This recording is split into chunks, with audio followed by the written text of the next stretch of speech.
Friends, आज हम जो स्टोरी एक्सप्लेन करने वाले हैं वो काफी इंटरेस्टिंग होने वाली है, क्योंकि इसमें हमारी फीमेल लीड नॉर्मल वर्ल्ड में रिबॉर्न होती है, बट एक ट्विस्ट के साथ। उसकी हमारे मेल लीड के साथ अरेंज मैरिज हुई होती है, बट उन दोनों की आपस में कभी भी नहीं बनती। तो कैसे आगे जाकर हमारी क्रेजी फीमेल लीड हमारे मेल लीड को क्यूट हबी बना देगी, ये जानने के लिए तो आपको पूरी वीडियो को लास्ट तक देखना होगा। और साथ ही स्टोरी में बहुत सारे रोमांटिक सीन के साथ साथ कॉमेडी भी भर भर के है, क्योंकि इसमें हमारे विलन मेल लीड को हमारे फीमेल लीड की मन की बातें भी सुनाई देती हैं, जिस वजह से पता चल जाता है कि हमारी फीमेल लीड कितनी क्रेजी है। और साथ ही में बड़े डेविल के साथ साथ स्टोरी में छोटा डेविल भी है, और वो भी हमारे हीरो की तरह बहुत ज्यादा खड़ूस है। इसलिए फीमेल लीड के ये मिशन बहुत ज्यादा मुश्किल होने वाला है। तो चलो बिना किसी देरी के स्टार्ट करते हैं स्टोरी को। स्टोरी की स्टार्टिंग में हम हमारी फीमेल लीड किंग को बुक पढ़ता हुआ देखते हैं, बट वो बुक के अंदर अपने फोन में लड़कों के एप्स देख रही थी। उसके घर पे बहुत सारी मेड्स थी। वो मेड्स आकर बटलर को कुछ बताती हैं, तो वो चिल्ला पड़ती है कि मैडम कुछ हो गया। तो किंग जल्दी से अपनी बुक बंद कर देती है कि क्या हुआ, जाहुआ सेकंड बेबी से प्रेग्नेंट हो गई। आंटी चैंग कहती नहीं तो आज बॉस को खांसी हुई और वो हॉस्पिटल पहुंच गए हैं। किंग एकदम खड़े होकर पूछती है क्या मतलब, किसे खांसी हुई? आंटी चैंग कहती मुझे पता है मैडम, आप बॉस को बहुत लव करती हो, आपको तो बॉस की कंडीशन पता है, और आज अचानक से उनको खांसी हो गई। किंग कहती है तुम्हारा मतलब कि मिस्टर किरण की मिलियंस बिलियंस की प्रॉपर्टी उसके इस दुनिया से जाने के बाद मेरी हो जाएगी और मैं वर्ल्ड की रिचेस्ट वाइफ बन जाऊंगी। आंटी चैंग कहती आपको बहुत स्ट्रॉन्ग बनना होगा। सारे मेट्स उसको मोटिवेट करने लग जाती हैं। किंग वहाँ तो सैड होने का नाटक कर रही थी। आंटी चैंग कहती हैं ये बेचारी तो अपने हस्बैंड के बिना जिंदा भी नहीं रह पाएंगी। बट हम देखते किंग साइड में आकर कहती है गॉड ने खुद ही मुझ पर दया कर दी, आखिर ये लकी डे आ ही गया। फिर वो हॉस्पिटल आ रही थी और हमें बता रही होती है कि मैं एक नॉवल वर्ल्ड में आई हूँ जिसमें मिस्टर किरण की वाइफ बन गई। बट मिस्टर किरण एक ऐसी की फैमिली से है जिसकी फैमिली में स्ट्रेंज जेनेटिक है, और इसकी वजह से उसकी बॉडी बहुत स्ट्रॉन्ग है और वो कभी भी मार नहीं पड़ता। कम से कम 50 इयर्स तक तो उसे कुछ भी नहीं होगा। मुझे तो लगा था मुझे 20 साल और वेट करना पड़ेगा, बट अब मैं बहुत खुश हूँ। सोचा नहीं था मैं इतनी जल्दी इस वर्ल्ड की रिचेस्ट गर्ल बन जाऊंगी।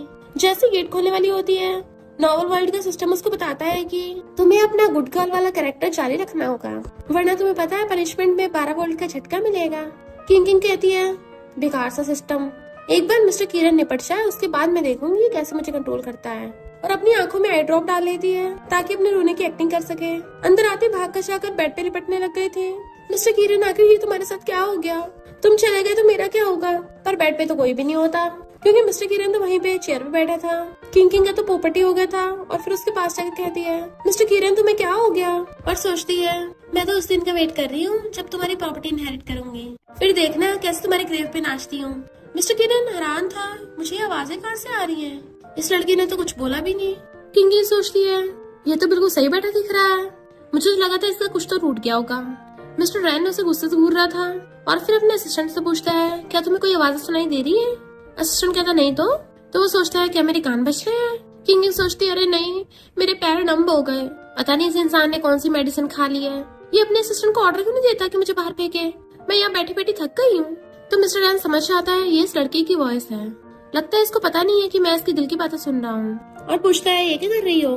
तो उसका हाथ पकड़ कहती है मुझे तुम्हारी हेल्थ की बहुत चिंता है, और सोचती है ऑफ कोर्स मैं तुम्हारे लास्ट वर्ड सुनने आई हूँ। तभी मिस्टर रैन गुस्से से खड़ा होता है, तुम्हें चिंता करने की जरूरत नहीं है, मैं बिल्कुल ठीक हूँ, अब घर जाओ। तो हाथ पकड़ कहती है घर जाना है, एक बार दोबारा चेकअप करा लो, मुझे तुम्हारी चिंता हो रही है ना बहुत ज्यादा। और सोचती है क्या पता इससे कोई खतरनाक बीमारी निकल आए, उससे तो सब जने खुशी होंगे। वो हॉस्पिटल लेता घर चलो, तो कहती है ठीक है। मिस्टर रैन गुस्से से अपने असिस्टेंट के साथ जाने लगा था, तो सोचती है घर क्यों जाना है, पिछले 6 महीनों से मैं विला में अपनी मस्त लाइफ जी रही हूँ। जैसे घर आता है किंग अपना ड्रामा स्टार्ट करने वाली थी, बट उससे पहले आंटी चैंग रो के सब कुछ बता देती है कि जब यंग लेडी को पता चला आप बीमार हो तो उनकी तो हालत ही खराब हो रही थी। किंग दोबारा बताने वाली थी। आंटी चैंग कहती है और तो और मैडम आपसे बहुत ज्यादा प्यार करती हैं कि उन्होंने सही से ना खाया पिया ना सही से सोई है। किंग सोचती है मुझसे पहले तो आंटी जाएंगे सब कुछ बता रही है, और कहती है मैं खुद बता सकती हूँ मिस्टर रैन, जब तक मैं तुम्हारे साथ हूँ मैं तुम्हारे लिए कुछ भी करने को तैयार हूँ। और सोचती है और फिर तुम्हारे टपकने के बाद तुम्हारा सारा पैसा मेरा हो जाएगा। जैसे उसको टच करने वाली थी वो कहता है अच्छा जब मैं घर पे नहीं था तुम क्या कर रही थी? तो कहती है कुछ नहीं, पेट का ध्यान रख रही थी। मिस्टर रैन पूछता है कौन सा पेट? और फिर वहाँ पर पिग्स को देख के हैरान, तो मिनी लिटिल पेट्स की बात कर रही थी, उसको तो मुंह बंद हो गया था। तो आंटी चैंग कहती है मैडम की हॉबीज थोड़ी सी स्पेशल है, पर देखिए तो सही ये बच्चा भी कितना छोटा है, जन्म देने के बाद जाहुआ भी गेस्ट रूम में रेस्ट कर रही है। मिस्टर रैन एकदम हैरान था, गेस्ट रूम में और बड़ा भी है। अब इन पिक्स को बाहर निकालने की जरूरत नहीं है, तुम भी इन पर राइड करके चली जाना। तो वो उसका पैर पकड़ लेती है। प्लीज जाओ और मुझे बाहर मत फेंको, मैंने जाओ को तुम्हें कंपनी देने के लिए रखा है। मिस्टर रैन कहते तुम्हारा मतलब कि मैं पीकूं? वो कहती नहीं तो, और सोचती है इसको कैसे पता चल गया, और फिर रो के नाटक करने लग जाती, मैंने ऐसा नहीं बोला। आंटी शंग कहती है मैडम आपको बहुत प्यार करती हैं, भला वो आपको पिक की तरह थोड़ी ना ट्रीट कर सकती हैं। मिस्टर रैन गुस्सा जाने लगा था तो सोचती है अच्छा ये डेविल यहाँ से चला जाएगा, उसके बाद फिर मैं अपनी आराम से मजे से जिंदगी जीऊंगी। बट मिस्टर रैन कहता है मैं बताना भूल गया, अब से मैं और त्यान यहीं पे रहेंगे। तो सोचती है त्यान तो इसके बड़े भाई का बेटा है, वो तो फॉरेन में रहता है, ये लोग मेरे साथ रहने क्यों आ रहे हैं। और फिर गुस्सा से चाह रही थी ये लोग मुझे टॉर्चर कर रहे हैं, बड़े को निकालना तो मुश्किल हो रहा था, साथ में एक छोटा भी आएगा। सिस्टम बताता है कि तुम्हारा एक न्यू मिशन है, तुम जिस वर्ल्ड में रह रही हो उस नॉवल वर्ल्ड का नाम है सीईओ से लिटिल वाइफ। आजकल ये नॉवल बहुत पॉपुलर हो रहा है, इसमें कुछ ग्लिच आ गए हैं जिसकी वजह से कुछ बुक ट्रैवलर्स नॉवल वर्ल्ड में आकर मेल और फीमेल लीड्स को अलग करना चाहते हैं ताकि इस वर्ल्ड को डिस्ट्रॉय कर सके। तो तुम्हें इस नॉवल वर्ल्ड को प्रोटेक्ट करना होगा। वो इग्नोर कर जाने लगी थी। सिस्टम कहता देख लो तुम्हें पनिशमेंट मिलेगी। तो कहती है ठीक है बताओ कौन मेल लीड और फीमेल लीड है, मैं उन दोनों को पास लाकर उनकी शादी करा दूंगी। सिस्टम बताता है कि मेल लीड तो आ गया। वो बालकनी से नीचे झांक के देखने लगी थी तो एक छोटा बच्चा वहाँ पे आता और कहता है अल्ट्रामैन ट्रांसफॉर्मेशन, और सोचती है सिस्टम इसे मेल लीड बता रहा है, ये तो कोई बच्चा है। सिस्टम कहता है क्यों, ये हैंडसम नहीं लगा तुम्हें? वो सोचती है हैंडसम तो है पर साथ में स्टूपिड भी। आंटी शैंग कहती है अब से यंग मास्टर हमारे साथ ही रहेंगे। वो कहते मुझे पता है। तियान कहता है मेरे अंकल इतनी रूखी लड़की से शादी कैसे कर सकते हैं? वो तो एकदम हैरान थी, ये मुझे रूखी बोल रहा है। आंटी शैंग कहती है यंग मास्टर तुम्हें ऐसे नहीं बोलना चाहिए, भले मैडम कितनी भी स्किनी क्यों ना हो, आखिर उनके बॉस से शादी जो हुई है। तियान कहता है मुझे जैसे पता ही ना हो कि अंकल इसे जरा से भी लाइक नहीं करते। किंग किंग कहती है आंटी शैंग तुम इसका ध्यान रखना, मेरा सिर दर्द हो रहा है, मैं ऊपर सोने जा रही हूँ। और जैसे चाहती है। तियान कहता है इसकी हिम्मत कैसे हुई मुझे इग्नोर करने की, ये लड़की बहुत पछताएगी। किंग किंग बेड पे आके बैठ जाती है। अब जाके शांति हुई सिस्टम मुझे डिटेल में बताओ। तो सिस्टम बताता है कि बचपन से तियान को फैमिली लव नहीं मिला था, इसलिए उसकी पर्सनालिटी थोड़ी गुस्से वाली और रूड हो गई है। तो कहती है ये रिच बच्चे भी ना इतने नखरेबाज होते हैं, अगर मेरे पास इतना पैसा होता ना मुझे तो घंटा प्यार की परवाह नहीं होती। सिस्टम कहता थोड़ी सीरियस बनो, कुछ बुक ट्रैवलर्स नॉवल वर्ल्ड में घुस आए हैं जो इस बात का फायदा उठाकर मेल लीड के क्लोज होंगे ताकि उसकी हीरोइन के साथ ना बन पाए। तो तुम्हारा मिशन ये है कि तुम्हें उन बुक ट्रैवलर्स को मेल लीड से दूर रखना है।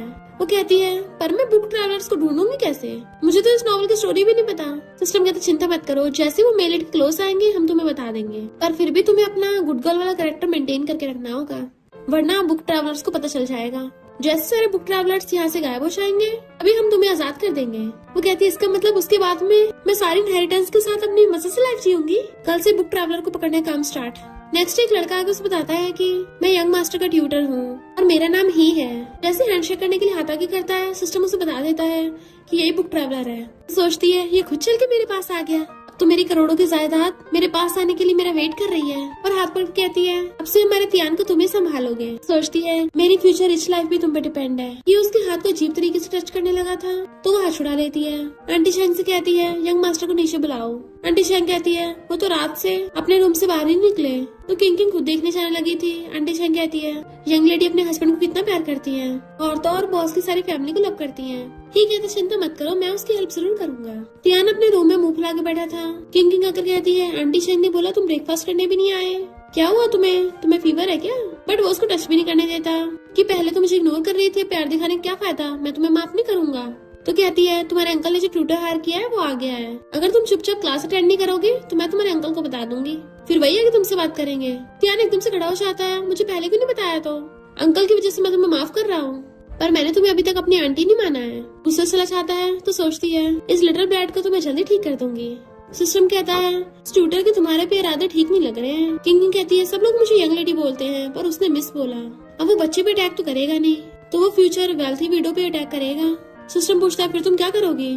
तो कहती है वो ग्रीन टी बनना है ना तो उसको ग्रीन हेड बनाऊंगी। फिर रात में जब वो खड़ी थी सिस्टम बताता है कि ही तुम्हारे पीछे आ रहा है। तो आई ड्रॉप डाल लेती है ताकि रोने का नाटक कर सके। ही आके कहता है तुम अकेली हो? तो सोचती है हाँ मैं तुम्हारे तो वेट कर रही थी। और आंसू साफ करके कहती है टीचर ही तुमने क्लास खत्म कर ली? वो कहता है यंग मास्टर बहुत स्मार्ट है, एकदम पढ़ाई सीख रहे हैं। वैसे मिस किंग किंग तुम ठीक हो ना? तो कहती है हाँ मैं ठीक हूँ। ही कहता है मुझे पता है जब एक लड़की को अपने हस्बैंड का लव नहीं मिलता और इतने बड़े घर में अकेला रहना पड़ रहा हो तो कितनी मुश्किल होती होगी। हाथ पकड़ कहता है मुझे तुम्हारे लिए बहुत सॉरी फील होता है, पर वो हाथ पकड़ा देती है मुझे वापस जाना चाहिए और चाहती सोचती है अगर मैं अभी नहीं गई तो मुझे उल्टी आ जाएगी। ही सोचता है देखा सारी लड़कियां सेम ही होती हैं, थोड़ी सी मीठी बातें कर लो ये पट जाती हैं। किंग कहती है इसी को लगता है चुन्नी से बिलेटी लेकर मुझसे फाइट करेगा। सिस्टम कहता है तुम तो सही में बहुत चंट हो, क्या तुम्हें पक्का ही ना मिस्टर रन आएगा? तो कहती है आज तियान के स्कूल का फर्स्ट डे है, वो उसका अंकल है तो जरूर आएगा और अच्छा तमाशा देखने को मिलेगा। वैसे सिस्टम चेक करके बताना ये बुक ट्रैवलर यहाँ से हट जाएगा ना? सिस्टम कहता है काम तमाम होगा। तो कहती तुम्हारा मतलब सफाया? तो सिस्टम कहता है मेरा मतलब इसको नॉवल वर्ल्ड से निकाल देंगे, इसके लिए बस ये थोड़ा टाइम के लिए बेहोश होगा, पता ही नहीं चलेगा। जैसे मिस्टर रन घर आता है वो उसका हाथ पकड़ लेती है, फाइनली तुम आ गए, मैंने तुम्हें बहुत मिस किया और अपनी आई ड्रॉप ढूंढने लगी थी, सोचने लग जाती मैं रोना कैसे निकालूंगी, तो खुद की नोचती है रोना निकालने के लिए। बट मिस्टर रन को तो उसके मन की सारी बातें सुनाई दे रही थी और कहता है तुम तो सच में बहुत ही आगे की निकली। ध्यान भाग कर आता है अंकल तुम वापस आ गए। उसका ट्यूटर ही भी आ जाता है तो मिस्टर रन उसे कहता है आज का डिनर के लिए यहीं पे रुक जाओ। टीचर ही कहता है हाँ जरूर और सोचता है तो मुझे यहाँ पे चांस मिल जाएगा। इमेजिन करने लगता है जब वो लोग डिनर करेंगे तो वो टेबल के नीचे से किंग किंग को टच करने लग जाएगा, सीधी भाषा में बोले तो वो उसको पटाएगा और खुशी से क्लैपिंग करता है। सब लोग उसे देखने लगे थे तो कहता है मच्छर था। मिस्टर रन ध्यान से पूछता है तुम्हारा टीचर तुम्हें अच्छा पढ़ा रहा है ना? वो कहता है हाँ बहुत ज्यादा। किंग सोचती है लगता है ट्यूटर ही ने कुछ प्लानिंग कर रखी है, इसका एक्सप्रेशन देख के लग रहा है कि टेबल के नीचे से मुझे पटाने की कोशिश करेगा। मिस्टर ही भी उसका थॉट सुन लेता है। जब वो लोग डिनर करने लगे थे इसलिए मिस्टर ही ने उसको बहुत दूर बैठाया था क्योंकि टेबल इतना लंबा था और तो और उसे घूर रहा था। किंग सोचती है अब इस चोमू को कल आएगी। ही सोचता है मैं अभी तक इन लोगों को सही से विश्वास नहीं जीत पाया तो कुछ तरीका करना होगा और कहता है तियान तुम्हें याद नहीं है टीचर ने तुम्हें आज क्या सिखाया है? तियान कहता बहुत आसान था, सभी याद है। टीचर ही कहता है फिर डिनर के बाद तो अपने अंकल को वो दिखाना। मिस्टर रैन खाना खा के उठ के चला जाता है तो किंग तियान को अपने पास बुला के पूछती है क्या तुम अपने अंकल को पोएम सुनाओगे? तियान पूछते तुम्हें कैसे पता मैं पोएम सुनाने वाला था? तो कहती है तुम अपने अंकल के सामने टैलेंट दिखाना चाहते हो ताकि वो तुम्हारी तारीफ कर सके और वो तुमसे अक्सर मिलने आता रहे। तियान मुंडी हिलाता है तो कहती है फिर तो तुम्हें पोएम नहीं सुनानी चाहिए। तियान पूछता है क्यों? तो कहती है अगर तुमने ऐसा किया तो मिस्टर रैन तुम्हारे टीचर ही पे भरोसा करने लग जाएगा और वो खुद तुमसे मिलने आना बंद कर देगा। तियान कहता नहीं मैं नहीं ऐसा चाहता। तो कहती है फिर वही करो जो मैं कहती हूँ। नेक्स्ट सीन में मिस्टर रैन पूछता है आखिर मैं भी तो देखूं टीचर ही तुमने तियान को क्या सिखाया है? तो तियान जानबूझ के बहुत ही उल्टी सीधी और गलत गलत पोएम सुनाता है कि मिस्टर रैन अपनी मुंडी नीचे कर लेता है। बट वो पूछता है अंकल मैंने कैसे गाया? मिस्टर रैन टीचर ही से कहता है तुम्हें कल से आने की जरूरत नहीं है। ही कहता है मिस्टर रैन मेरी बात तो सुनिए, मुझे प्लीज एक और चांस दे दीजिए। असिस्टेंट आकर कहता टीचर तुम्हें जाना होगा। तो ही मुंह बना के चला जाता है। मिस्टर रैन उठ के जाने लगा था कल मेरी कंपनी में मीटिंग है। किंग भी खुश होती है देखा मैंने इस बुक ट्रैवलर को भगा दिया। सिस्टम पूछता है पर तुम पूरी तरह से उसे छुटकारा कैसे पाओगी? तो कहती है वो एक टीचर है, उसे की फैमिली वालों ने निकाल दिया तो अब कौन उसे जॉब देने की हिम्मत करेगा? ना जॉब होगा ना पैसा होगा, फिर तो वो खुद ही इस नॉवल वर्ल्ड से भागेगा। सिस्टम कहता तुम तो सच में बहुत औसम हो। तो त्यान उसके मारता है झूठी गई कि अब मेरे अंकल मुझे बिल्कुल लाइक नहीं करेंगे। तो कहती है मैं तुमसे झूठ थोड़ी ना बोलूंगी, मैं कल तुम्हारे अंकल को बताऊंगी। त्यान कहता है मैं कोई 3 साल का बच्चा नहीं हूँ, अंकल तुम्हें पसंद तक नहीं करते तो वो तुम्हारी बात क्यों सुनेंगे? तो कहती किसने कहा? तुम्हारे अंकल मुझसे बहुत प्यार करते हैं, मेरी सारी बात मानते हैं। मिस्टर रैन खड़ा हुआ सुन रहा था और खांसता है तो सोचती ही अभी तक यहाँ से गया नहीं था, इसने अब सब सुन लिया। मिस्टर रैन कहता है मैं 2 दिन में बिजनेस ट्रिप पे जाने वाला हूँ तो तियान तुम भी मेरे साथ चलना। तियान खुश होकर इसके पास आता है तो सोचता है इसको मुझे खुद ही सिखाना पड़ेगा, आगे जाके इसको भी कंपनी संभालनी है। किंग खुश होने लग जाती है ये दोनों यहाँ से जाएंगे तो मैं मजे से जीऊंगी फिर से। बट मिस्टर रैन कहता है तुम भी हमारे साथ चलोगी। तो वो हैरान मैं भी, पर मैं क्यों? तो कहता है क्योंकि मैं तुमसे बहुत ज्यादा प्यार करता हूँ ना, तुम्हारे बिना रह ही नहीं पाऊंगा। तो वो गुस्से में थी। नेक्स्ट डे मिस्टर रैन बाहर खड़ा वेट कर रहा था। तियान भाग कर आता है और किंग भी रेडी होके आती है तो मिस्टर रैन उसे देखने लग जाता है। वो दोनों आकर कहते हैं चलो चलते हैं। तो सोचता है ये लड़की काफी अच्छी लग रही है तो सोचती है मुझे मजबूरी में इस डेविल के साथ जाना पड़ रहा है। मिस्टर रैन सोचता है जब तक ये बोले ना तब तक क्यूट है बस, और पूछता है तुमने पिक्स को वहाँ से भगा दिया ना? तो कहती है जाहुआ कभी किसी को डिस्टर्ब नहीं करती, प्लीज मुझे थोड़ा टाइम दो। और सोचती है इसको जेलसी हो रही है कि मेरे पास पेट है। इसे क्या लगता है मुझे पता नहीं है जब ये 9 साल का था इसने 4 रैबिट्स और 3 टर्टल्स को ऊपर पहुंचा दिया था। वो कहता बोला ना 3 दिन का टाइम देता हूँ भगा दो उसको। नेक्स्ट दिन में वो न्यूज देख रही होती है शहर में एक चेनसॉ किलर आया है, बहुत सारे लोगों को ऊपर पहुंचा रहा है, पुलिस उसे ढूंढने में लगी हुई है। तो सोचती है ये वर्ल्ड भी इतना डेंजरस हो गया, यहाँ पे तो सीरियल किलर्स भी है। इतने में तियान भाग कर कहता है मेरे अंकल मुझे कहीं भी जाने नहीं दे रहे। तो कहती है क्योंकि तुम अभी बच्चे हो, अभी तुम्हें सीखने का टाइम है, तुम्हारी वजह से वो मुझे भी यहाँ पे उठा लाया। तियान कहता है पर तुम्हें तो अंकल को चेस करना बहुत पसंद है, फिर तुम यहाँ पर आकर खुश क्यों नहीं हो? तो कहती किसने कहा मैं खुश नहीं हूँ, वो तो बस मेरी शक्ल से नहीं दिख रहा मैं खुश हूँ। तियान कहता मुझे बहुत भूख लगी है, मुझे कुछ टेस्टी खाना है। वो जैसे गेट खोलने लगी थी तभी सिस्टम बताता है कि यहाँ पे कोई ट्रैवलर डिटेक्ट हुआ है, तो सेफ्टी का ध्यान रखना। वो लोग जैसे गेट खोल के बाहर आते हैं, ही कहता है ये कोइंसिडेंस है, हम दोबारा से मिल गए। अभी वो देखती है उसके कपड़े नीचे गंदे हैं, पर कहती है हेलो टीचर, ये कितने टाइम बाद मिले हैं। और तियान को लेके जाने लगी थी और जाते हुए सोचती है ये पूरी तरह से बैंकरप्ट हो गया और जानबूझ के यहाँ पे आया है। सिस्टम हैरान तुम्हें कैसे पता? तो कहती है उसकी शक्ल से पता चल रहा है, और ऊपर से उसके कपड़ों पे धूल भी लगी थी जो साइकिल चलाने से गंदे हो गए। उसने जरूर अपनी सारी सेविंग्स लगा दी होगी इस होटल को बुक करने में कि टैक्सी तक के पैसे नहीं बचे।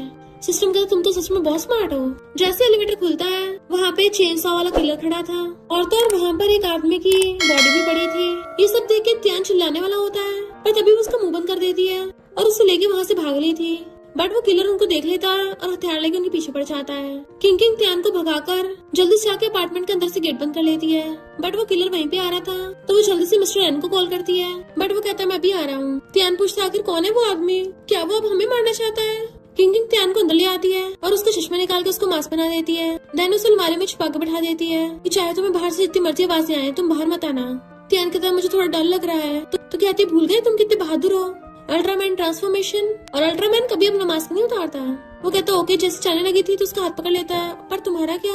उसका हाथ पकड़ कहती है मुझे पूरा भरोसा है इस वर्ल्ड में अल्ट्रामैन है, वो मुझे पक्का बचा लेगा, और उसे अलमारी में छुपा देती है। देन वो गेट के की होल से झांक के देखती है, वो किलर बाहर ही खड़ा है अभी तक। सिस्टम कहता अब तुम क्या करोगी? क्या मिस्टर एन तुम्हें और मेलिड को बचाने आएगा? वो कहता तुम्हें पता है एक बुराई से बुराई निपट सकती है, और टीचर ही को कॉल कर देती है तुमने जो ऑर्डर किया था वो आ गया है। जैसे टीचर ही गेट खोलता है किलर उसके घर में घुस जाता है। उसकी चीखें सुन वो कहती है बेचारे कितनी ट्रेजिक एंडिंग हुई। तभी वहाँ पर मिस्टर एन की एंट्री होती है जो बहुत सारे पुलिसमैन के साथ आया था, और वो गन्स लेके आए थे और जाके सीरियल किलर को पकड़ लेते हैं जिसने ही को बहुत जख्मी कर दिया था। असिस्टेंट आके बताता है कि बॉस ही की लास्ट विश है कि वो आपकी वाइफ से मिलना चाहता है। मिस्टर एन उसे घूरता है तो असिस्टेंट कहता है मैं समझ गया, और ही से आकर कहता है तुम्हारा लव अब नेक्स्ट लाइफ में पूरा करना। तभी ही की आइस बंद हो जाती है। इधर सिस्टम किंग को बताता है कि वो ही नाम का बुक ट्रैवलर रियल वर्ल्ड में वापस चला गया। इनफैक्ट इस नॉर्थ वर्ल्ड में जो भी बुक ट्रैवलर टपकता है वो वापस अपने रियल वर्ल्ड में पहुंच जाता है। जैसे मिस्टर एन आता है तो कहती तुम अब वापस आए हो, अगर तुम आते नहीं मुझे लगा था मैं तुम्हें कभी दोबारा देख ही नहीं पाऊंगी, और रोते से हक कर लेती है। वो पहले तो उसको टच करने वाला था, पर सोचती है आज तो आई ड्रॉप भी नहीं है, आंसू कहाँ से निकालूं, खुद की नोशन लग जाती है। मिस्टर एन सोचता है इस लड़की की एक्टिंग तो बहुत खराब है, और रोने का नाटक कर रही थी तो उसे इग्नोर करके तियान को अंदर देखने के लिए भागता है। उसे अलमारी से बाहर निकालता है तो तियान उसको हक कर लेता है अंकल फाइनली तुम आ गए, अगर तुम नहीं आते मुझे लगा मैं तुम्हें देख ही नहीं पाऊंगा। तो सोचता है तियान बिल्कुल सेम किंग वाली लाइंस क्यों बोल रहा है, और कहता है मैं आ गया हूँ ना, अब इसको उतार दो। तियान कहता है नहीं, वॉरियर कभी अपना मास्क नहीं उतारते। किंग कहती है अब डेंजर खत्म हो गया है, अब तुम्हें डरने की जरूरत नहीं है। तियान कहता है मैं नहीं डर रहा, मैं तो बहुत बहादुर हूँ, मैं अपना मास्क नहीं उतारूंगा। वो कहती है पर अल्ट्रामैन हमेशा अपनी ड्रेस में थोड़ी ना रहता होगा, घर पे तो वो अपना मास्क उतार देता होगा कैजुअली। तियान कहता है इसका मतलब मैं भी उतार सकता हूँ। तो कहती है और नहीं तो क्या, तुमने अपनी प्रॉब्लम को सॉल्व कर लिया है। तो तियान अपना मास्क हटा देता है तो सोचती है इस लिटिल लेवल को मिलाना कितना आसान है।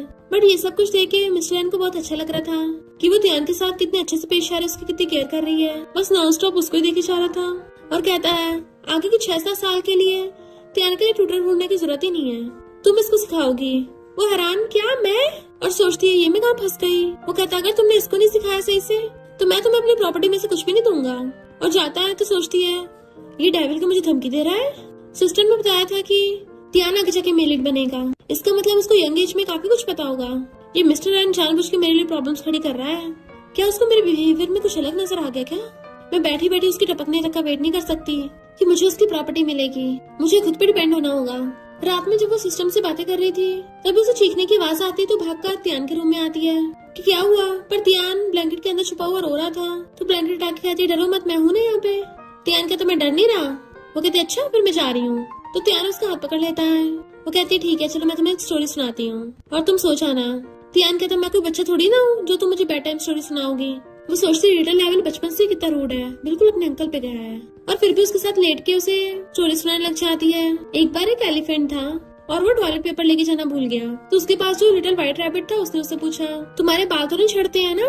लिटिल रैबिट ने बोला कि हाँ नहीं चढ़ते। तो उसने लिटिल रैबिट को उठाया और उससे अपनी बट साफ कर ली। तियान कहता है कितनी घटिया स्टोरी है। तो कहती है नहीं अभी और भी आगे है। फिर अगले दिन एलिफेंट खा रहा था तो एक गिलहरी उसके पास आई। तो उसने गिलहरी से पूछा क्या तुम्हारे बाल झड़ते हैं। गिलहरी ने कुछ भी नहीं बोला। तो उसने गिलहरी को उठाया और उससे अपना मुंह साफ कर लिया। उस टाइम गिलहरी ने बोला कि मैं तो वही कल वाली लिटिल व्हाइट रैबिट हूँ जिससे तुमने पहले अपनी बट साफ की थी और अब तुमने उसी से मुंह साफ कर लिया, तुम गंदे हो गए। देन वो उसको सुनाने लग जाती है सोचाओ कल मैं तुम्हें अच्छी जगह घुमाने ले चलूंगी। पर तभी ध्यान उठ जाता है मुझे तो डिस्गस्टिंग फील हो रहा है कि मुझे घंटा नींद नहीं आ रही। नेक्स्ट डे वो उसको स्कूल लेके आती है तो कहता है ये अच्छी जगह तुम लेके आने वाली थी। वो कहती हाँ सरप्राइज है। तो कहता कहेगा सरप्राइज, मैं जीनियस हूँ तो मैं ऐसे बच्चों वाली जगह किंडरगार्टन में नहीं जाऊंगा। पर वो उसे पकड़ के वापस खींच लेती है और टीचर्स कहती है हमारा बच्चा बहुत स्मार्ट है, बस थोड़ा गुस्से वाला है, प्रॉमिस करो तुम किंडरगार्टन में गुड बाय बनोगे। उसे बाय कर देती है। तियान मना कर रहा था पर टीचर उसे पकड़ के ले जाती है। तो कहती है 5 साल के बच्चे को किंडरगार्टन में ही होना चाहिए। सिस्टम कहता तूने मेल लीड को किंडरगार्टन भेज दिया, अगर किसी बुक ट्रैवलर ने सिचुएशन का फायदा उठा लिया तो कहती चिंता मत करो, मैंने मिस्टर एन से पूछा है, ये किंडरगार्टन उसी कंपनी के अंडर में आता है तो वो कोई खतरे में नहीं होगा। बाकी बच्चों से इस तरह मिलने जुलने दो ताकि आगे जाके इतना रूड न बने। और सबसे इम्पोर्टेंट, मैं इसे रोज स्कूल छोड़ने और पिकअप करने आया करूंगी। फीलिंग्स कल्टीवेट करने के साथ साथ मैं इसके आसपास के सस्पिशियस लोगों पे नजर भी रखती रहूंगी। तो एक तीर से 2 निशाने हो जाएंगे। और सिस्टम से कहती है मैंने तुम्हें एक चीज के बारे में इन्वेस्टिगेशन करने कहा था, उसका क्या हुआ। सिस्टम कहता है उसके लिए तो नाइट ग्रुप में चलना होगा। जैसे भी नाइट ग्रुप में आती है सारे एम्प्लॉयज आराम से बातें करते जा रहे थे पर उसे देख के अचानक से वहाँ से भाग जाते हैं। वो कहती है मुझे अचानक से कुछ अजीब क्यों लग रहा है, कहीं ऐसा तो नहीं इस वाले कैरेक्टर ने पास्ट में कुछ ज्यादा लीकिंग वाली एक्टिंग कर ली हो जिसकी वजह से साइड इफेक्ट हो रहे हैं। इतने मैनेजर आकर कहती है मिसेस रन आप आ गई, सॉरी बट बॉस ने बोला आप अंदर नहीं जा सकती। तो कहती कोई बात नहीं, मैं उससे मिलने भी नहीं आई हूँ। मैनेजर हैरान, बॉस से नहीं मिलने आई फिर किससे आई हो। वहाँ पर एक आदमी को बैठा देख वो सिस्टम से पूछती है कैसी फार्मर के बारे में तुमने पता लगाया। सिस्टम कहता हाँ यही वो फार्मर है। तो उसे जाकर कहती है ब्रदर दिखने में लग रहा तुम काफी सैड हो, क्या तुम्हें कोई प्रॉब्लम है। वो कहता हाँ मैं पिग फार्मर हूँ, पता नहीं अचानक क्या हो गया सारे पिग्स टपक रहे हैं, मैंने बहुत तरीके यूज कर लिए कुछ काम नहीं आ रहा। तो मैंने सोचा नाइट ग्रुप के ब्रीडिंग डिपार्टमेंट के एक्सपर्ट से बात करूँ। वो कहती है क्या तुम अपने पिग्स को हमारे ग्रुप को बेचना चाहते हो। वो कहता है मेरी वाइफ अभी बीमार है, मुझे पैसों की जरूरत है और जैसे मेरी पिग फार्म की हालत है मुझे नहीं लगता नाइट ग्रुप वाले इसको खरीदेंगे। वो कहती है पर मैं तुम्हारा पिग फार्म खरीदना चाहती हूँ। तो कहते नहीं तुम अभी इतनी छोटी हो, तुम्हें पता नहीं पिग्स को कैसे पालते हैं, मेरे पिग्स को सिर्फ नाइट ग्रुप के एक्सपर्ट्स संभाल सकते हैं, तभी उनके बचने की थोड़ी बहुत उम्मीद है। तो कहते हैं तुम्हारे पिग्स बीमार है, उनका टेम्परेचर 40 डिग्री रहता है, उन्हें भूख नहीं लगती, उनकी बॉडी पे पर्पल स्पॉट्स हो जाते हैं और वो कुछ दिनों में ऊपर पहुंच जाएंगे, है ना। तो वो हैरान था तुम्हें कैसे पता, क्या तुम उनका इलाज कर सकती हो। वो मना करती और कहती है पर मेरे पास तरीका है ये सब रोकने का। वो कहते इसका मतलब मेरा पिग फार्म बच जाएगा। वो हाथ करती है तो फिर कॉपरेशन करे। तो कहता है मेरी कंडीशन है, पिग फार्म में मेरी आधी से ज्यादा लाइफ की मेहनत लगी हुई है, तुम्हें बेचने में कोई प्रॉब्लम नहीं है पर मैं फिर भी इसमें काम करना चाहता हूँ। वो हाँ करती है, दोनों लोग कॉपरेशन कर लेते हैं। किंग खुशी होती है वाह अब मैं मेरी बनने वाली हूँ। सिस्टम कहता है तो तुम पिग पाल के पैसे कमाना चाहती हो। तो कहती है रियल वर्ल्ड में भी ऐसा हुआ था, बहुत सारे पिग्स की अचानक डेथ होने लग गई जिसकी वजह से पॉक का प्राइस बढ़ गया था। तो इस वर्ल्ड में भी ऐसा हो सकता है, इसलिए मैंने फ्यूचर के लिए पिग्स को संभाल के रख लिया। देखा मैं कितनी स्मार्ट हूँ। चलो अब उस लिटिल बॉय को पिकअप करने चलते हैं। असिस्टेंट आकर मिस्टर एन को बताता है यंग लेडी कंपनी में आई थी। वो कहता है मैंने तुम्हें उसे अंदर आने से मना किया था ना। और सोचता है पर मैं ये भी जानना चाहता हूँ वो इस टाइम क्या बकबक कर रही होगी और कहता है उसको अंदर भेजो। असिस्टेंट कहता है पर यंग लेडी आपसे मिलने नहीं आई थी, वो तो एक फार्मर से मिलके चली गई। तो सोचता है आखिर ये लड़की कर क्या रही है। कहता है मेरी डिनर पार्टी कैंसिल कर दो। वो पूछता है क्यों बॉस आपको कुछ इम्पोर्टेंट काम है। तो कहता है हाँ मुझे घर जाना है।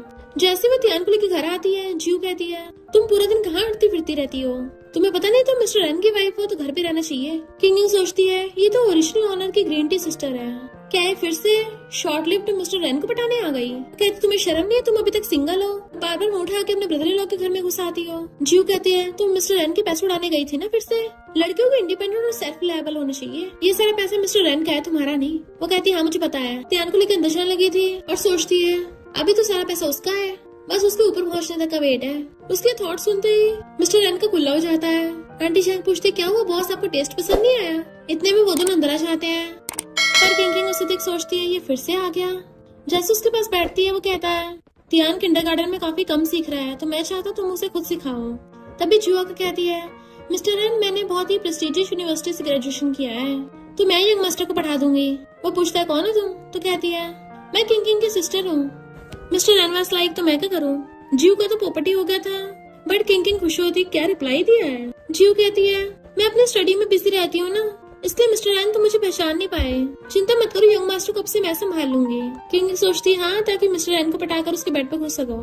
मिस्टर रैन कहता थैंक यू, पर हमें किसी आउटसाइडर को घर में रखने की जरूरत नहीं है। इतने में आंटी जान कर कहती है बॉस खाना रेडी है और आउटसाइडर इसके लिए अलाउ नहीं है। जीव कहते असिस्टेंट तुमने सुना नहीं, आउटसाइडर को अलाउ नहीं है, तुम बाहर जाओ यहाँ से। असिस्टेंट हैरान मैं जाऊँ? किंग सोचती है कितनी बेशर्म है, इसकी बेशर्मी की तो दाद देनी पड़ेगी। अपना थोपड़ा देखा नहीं है और असिस्टेंट को बोल रही है। मिस्टर रैन सोचता आखिर ये किंग की सिस्टर है, इसको ऐसे भगाना ठीक नहीं होगा और कहता है चॉपस्टिक का पेयर बढ़ा दो, ये हमारे साथ ही खा लेगी। देन वो सब लोग साथ में डिनर कर रहे थे। किंग जैसे एक डिश लेने वाली होती है तभी जी उस डिश को दूसरी के साथ एक्सचेंज कर देती है। मिस्टर रैन ये वाली डिश बहुत ज्यादा स्पाइसी है, तुम्हारा स्टमक कुछ ठीक नहीं रहता है, इससे तुम्हें हल्का खाना चाहिए। तियान कहता है पर मेरे अंकल का स्टमक तो अच्छा है, उन्हें स्पाइसी से कोई प्रॉब्लम नहीं है। किंग सोचती है ये नमूनी फिर से मेरे हस्बैंड को पटाना चाहती है और मिस्टर रैन तो फेमस इसलिए अपने आयरन स्टमक के लिए। इवन ये तो ड्रिंकिंग में भी इतना ज्यादा धांसू है कि कोई लड़का इसका मुकाबला नहीं कर सकता। ये सब सुन के मिस्टर रैन सोचता है चलो इस लड़की को मेरे बारे में कुछ तो अच्छे से पता है और कहता है हमारे घर पे खाना खाते कोई बात नहीं करता और जो लोग रूल्स फॉलो नहीं करते उनको बाहर फेंक दे जाता है। आंटी जान के आउटसाइडर को बाहर निकाल दो। आंटी जान कहती तुम जा रही हो ना खुद ही, तो जो गुस्से से उठ के चली जाती है। किंग खुश होती है इसको तो जल्दी बाहर फेंक दिया, अब तो मिस्टर रैन थोड़ा थोड़ा अच्छा लगने लगा है। ऑफ कोर्स जब ये आगे जाके टपक जाएगा ना तो मैं इसे और ज्यादा लाइक करूंगी। और मजे से खाने लगी थी तभी आंटी चाय कर कहती है मैडम आपकी सिस्टर जिद कर रही है, जब तक आप नहीं मिलोगी वो भी नहीं जाएगी। तो मिस्टर रैन से पूछती है क्या मैं बाहर जा सकती हूँ, और सोचती है जल्दी से बोलो कि तुम मुझे जाने नहीं दोगे। वो कहता हाँ ठीक है जाओ। तो गुस्से में थी अभी कुछ टाइम से ये मेरे इतना खिलाफ को हो रहा है और फिर बाहर आती है कि बताओ तुम्हें मुझसे क्या बात करनी है। और सोचती है यहाँ पर तो मिस्टर रैन भी नहीं है, मुझे अपनी लिकिंग पर्सनैलिटी दिखाने की कोई जरूरत नहीं है। जू कहती है तुम तो मिसेस रैन हो ना, तुमने ब्रदर इन लॉ को मुझे बाहर निकालने दिया। तो कहते तुम्हें याद आ ही गया कि वो तुम्हारा ब्रदर इन लॉ है। जू कहते तुम्हें क्या लगता है मुझे यहाँ आने का शौक चढ़ रहा था, मुझे यहाँ इसलिए आना पड़ा क्योंकि तुम यूजलेस हो। पिछले 2 सालों से हमारी फैमिली कोई प्रॉफिट नहीं कर पाया। मॉम ने बोला अगर तुम ऐसी करते रही तो मॉम तुम्हारी जगह पे मुझे भेज देंगी। किंग कहते मुझे मॉम की धमकी मत दो, अगर तुम ये सब करती रही ना एक दिन सब कुछ खो दोगी। अच्छा होगा चुपचाप यहाँ से चलती बनो, क्योंकि अगर टैक्सी नहीं मिली तो पैदल ही जाना पड़ेगा। अंदर चली जाती है तो जू गुस्से में थी अभी न कभी तो मिसेस रैन की पोजीशन मेरी होगी। नेक्स्ट डे वो मॉर्निंग में पिग फार्म की फाइल देख रही थी तभी आंटी शाह बताती है कि किंडरगार्टन से कॉल आया है, यंग मास्टर गिर गए और हॉस्पिटल पहुंच गए। तो वो जल्दी से उठ के भागती है तो वहाँ पे उसको जू मिल जाती है। वो हैरान थी ये नाइट ग्रुप के अंडर के हॉस्पिटल की नर्स है। उसे इग्नोर कर जाने लगी थी। जू उसको रोकती है तो कहती है तुम यहाँ फिर से मेरे हस्बैंड पे डोरे डालने आई हो। जू कहती क्या बोल रही हो, मुझे तो बस मिस्टर रैन की परवाह हो रही थी। किंग कहती तुम अपनी चिंता करो मिस्टर रैन की नहीं। और फिर अंदर जाती है, त्यान को देखने लगी तुम्हें कहाँ चोट लगी है और देखती उसके घुटने पर बैंडेज लगा है। इतनी छोटी सी चोट के लिए तुम हॉस्पिटल आ गए, क्या अब भी दर्द हो रहा है? वो कहता अब दर्द नहीं हो रहा, मैं तो हॉस्पिटल आना भी नहीं चाहता था पर टीचर ने जबरदस्ती हॉस्पिटल भेज दिया। डॉक्टर कहता है आप चिंता मत करिए, हमने आपके आने से पहले यंग मास्टर का पूरा बॉडी चेकअप कर लिया है, वो एकदम बढ़िया हेल्थ में है। तियान कहता मुझे आइसक्रीम चाहिए, वो भी स्ट्रॉबेरी फ्लेवर की। तो कहते ओके यहीं पे वेट करो मैं आइसक्रीम लेके आती हूँ। इधर मिस्टर रैन अपने एम्प्लॉयज पे चिल्ला रहा था जो फार्म्स हमारी कंपनी के होटल्स को पॉक बल्क में देते थे वो सब डिसरप्ट हो गया और तुम लोगों ने अभी तक कोई बंदोबस्त नहीं किया। असिस्टेंट कहता है एक फार्मर आया था अपने पिग फार्म के बारे में बात करने के लिए। मिस्टर रैन कहता है जल्दी उससे कॉन्टेक्ट करो, बोलो कि नाइट ग्रुप के प्रेसिडेंट उसको हायर प्राइस पे खरीदने के लिए भी तैयार है। तभी उसको हॉस्पिटल से कॉल आता है। इधर किंग आइसक्रीम लेके जा रही थी तभी झांकी देखती है मिस्टर रैन वहाँ पे पहुँच गया और तो और जिस नर्स से वो बातें कर रहा था वो कोई और नहीं जीव थी जो कहती है मिस्टर रैन मैं इस हॉस्पिटल में इंटर्नशिप कर रही हूँ, मुझे नहीं पता था ये हॉस्पिटल तुम्हारे ग्रुप के अंडर में आता है, मुझे लगता है हम दोनों का मिलना डेस्टिनी में है। वाओ कितना क्यूट बच्चा है। मिस्टर रैन मैं अपनी लविंग सिस्टर से बहुत अलग हूँ, मुझे बचपन से बच्चे बहुत पसंद है। जबकि त्यान अपना मुंह साफ कर रहा था जहाँ उसे टच किया था। किंग कहती है बेचारा मिस्टर रैन ज्यादा मिसरेबल है, उसके आसपास इतने लोग हैं पर किसी ने उससे प्यार नहीं किया, उसके आसपास सब लोग उसकी प्रॉपर्टी की वजह से हैं। बट मिस्टर रैन तो उसकी मन की बातें सुन पा रहा था और सोचता है ये लड़की तो दिन ब दिन बोल्ड होती जा रही है, त्यान को पिकअप करना भूल गई और ऊपर से छुप के हमारी बातों पे हंस रही है। जीव कहती लिटिल बॉय तुम्हारा नाम त्यान है ना, क्या तुम्हें पसंद आई? मैं तुम्हारे लिए कैंडी खरीदूंगी। पर उसको धक्का मार देता है आंटी मुझसे दूर रहो, तुम्हारे मुंह से बदबू आ रही है। किंग खुश होती है आखिर त्यान मुझसे काफी कुछ सीख रहा है। वो हंस रही थी तभी उसको सामने मिस्टर रहना चाहता है तो हैरान और फिर कहती है क्या तुम आइसक्रीम खाओगे? पर इतने में त्यान भाग कर आ जाता है मुझे आइसक्रीम चाहिए। तो वो उसे आइसक्रीम दे देती है और पूछती है तुम यहाँ क्या कर रहे हो, क्या त्यान से मिलने आए? वो कहता आई चेकअप कराने आया था। तो हैरान तुम्हारी आइस में क्या हो गया? और सोचती है कहीं मेरी पीठ पीछे सीक्रेटली ब्लाइंड तो नहीं हो गया? पर इनहेरिटेंस सर्टिफिकेट के वर्ड्स तो अभी से दिख रहे होंगे, क्या मैं खुद ही मॉडिफाई करा लूं? और कहती चिंता मत करो, मैं हमेशा तुम्हारे पास रहूंगी, तुम्हारी आइस बनकर। वो कहता मेरे साथ रहोगी, पर मैं तो 50 साल से भी ज्यादा नहीं जी पाऊंगा। बट वो कहती है मैं भी चलती हूँ। जीव कहती नहीं मैं चलती हूँ, मैं प्रोफेशनल नर्स हूँ। मिस्टर एन कहता कोई जरूरत नहीं है और खुद अकेला चला जाता है। जीव ध्यान से पूछती है मुझे सच बताना, जब मिस्टर एन आसपास होता है ये सिर्फ तभी तुम्हारे साथ अच्छा बिहेव करती है ना? वो कहता है मैं इस लड़की को खुद को लाइक नहीं करने देता। जीव कहती है मेरा भरोसा करो, जब आसपास मिस्टर एन नहीं होगा ना तो ये तुम्हें छोड़ देगी। त्यान कहता है फिर मैं इसको लीगल पनिशमेंट दिलवा दूंगा। किंग सोचती है ये तो सच में फ्यूचर ओवरलोड बनने के लिए वर्दी है, इतनी कम एज में इतना स्मार्ट है, इसको पता है खुद को प्रोटेक्ट करने के लिए लीगल लॉज का कैसे यूज करना है। और पूछती है क्या तुम्हें आइसक्रीम टेस्टी लगी? वो कहता है बहुत टेस्टी, और उसका हाथ पकड़ लेता है। किंग जू से कहती है अच्छा होगा तुम अपना टाइम वेस्ट ना करो, जाके पढ़ाई करो, तुमसे तो 5 साल का बच्चा भी नहीं संभल रहा। आई बड़ी मिस्टर एन पे ट्राई मारने वाली, और त्यान को अपने साथ पकड़ के ले जाती है। फिर बाहर बैठी वेट कर रही थी, जैसे मिस्टर एन आता है कहती है फाइनली तुम आ गए, तुम ठीक तो हो ना? वो कहता है हाँ मैं ठीक हूँ। त्यान कहाँ है? तो कहती है वो नींद में था इसलिए मैंने ड्राइवर को बोल के उसे घर भिजवा दिया। मिस्टर एन सोचता है इस बार इसने कुछ भी नहीं सोचा, इसका मतलब इसे सच में मेरी चिंता हो रही है। किंग सोचती है अगर ये ब्लाइंड हो गया तो मुझे इसका पूप और पी उठाना पड़ेगा, भले ही बहुत अच्छी खुशबू वाला है ये, तो हो सकता है इसकी पॉटी इतनी बुरी स्मेल ना करती हो। ये सुनते मिस्टर एन गुस्से से वहां चला जाता है। तो वो हैरान थी अचानक इस डेविल को क्या होता रहता है, कभी हॉट कभी कोल्ड। फिर वो दोनों एलिवेटर में जा रहे थे और सोचती है इतने टाइम से हमने कोई बात नहीं की और हम अकेले हैं, थोड़ा अजीब नहीं लग रहा? मुझे इस डेविल के मूड को हल्का करने के लिए अच्छे से बात करनी पड़ेगी। वो हंसने लगा था जैसे उसको टच करने वाली होती बात करने के लिए, तभी एलिवेटर में झटका लगता है। वो डर जाती है बाप रे लाइट चली गई, बट सिस्टम उसको बताता है कि भूलो मत तुम्हें अपनी पर्सनैलिटी कंटिन्यू रखनी है। तो कहती है मिस्टर एन मुझे एलिवेटर में बहुत डर लग रहा है, बट मिस्टर एन का अचानक स्विच कराता है और वो तो उसके ऊपर ही गिर जाता है। वो एकदम हैरान थी और उसे गिरने से पकड़ के बचा लेती है। सिस्टम कहता है ऐसे को लग रहा है जैसे इसके साथ कुछ गड़बड़ हो गई। वो उसको बैठाती है। मिस्टर एन बड़बड़ा रहा था प्लीज मेरी हेल्प करो। तो कहती समझ नहीं आ रहा इसे कैसे बचाऊं। जल्दी से अपने पर्स में से फोन निकाल के उसकी टॉर्च ऑन कर लेती है। हेलो मिस्टर एन क्या तुम ठीक हो? उठो। सिस्टम बताता है कि लगता है मिस्टर एन को क्लास्ट्रोफोबिया है, तुम्हें जल्दी इसको बचाने का तरीका ढूंढना होगा। वो कहती है मैं इसमें क्या कर लूंगी? सिस्टम कहता है तुम्हें कुछ ऐसा करके इसका ध्यान भटकाना पड़ेगा। तो सोचती है रिस्क लेना ही पड़ेगा और मिस्टर एन को किस करने लग जाती है।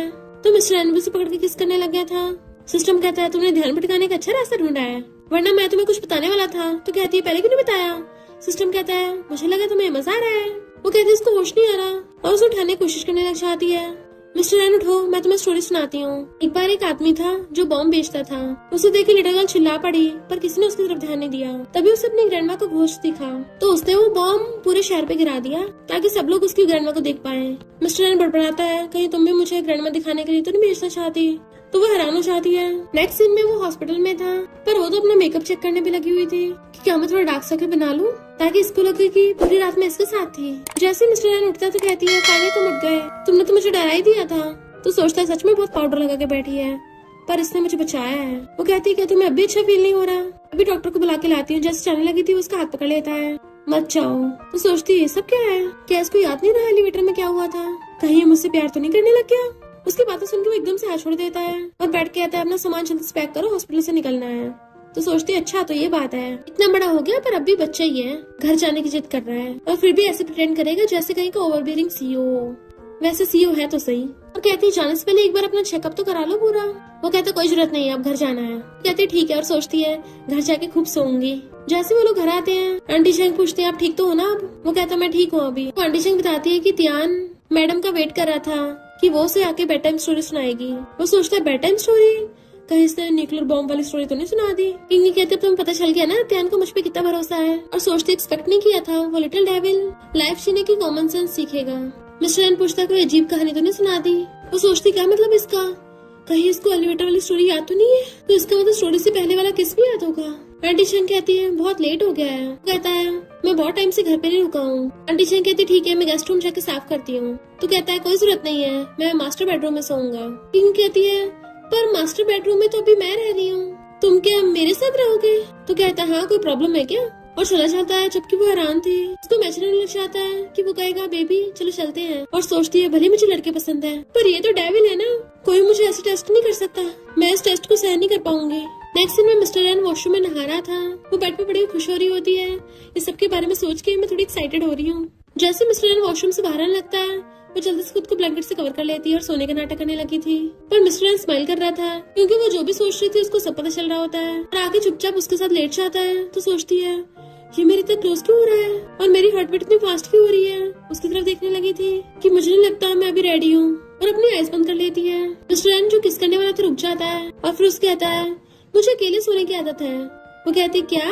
नेक्स्ट सीन में हम देखते हैं मिस्टर एन मजे से पूरे बेड पे अकेला सो रहा है और इस बेचारे को नीचे उतार दिया बेड से। तो सोचती है ये डेविल सच में कितना कोल्ड है, ये मेरा रूम है तो मुझे क्यों नीचे सोना पड़ रहा है। गुस्से से घूंसे मार रही थी। डेविल कहीं का जब ये टपक जाएगा ना तब मैं इसकी सारी प्रॉपर्टी लेकर 10 मेल मॉडल्स को बुलाऊंगी।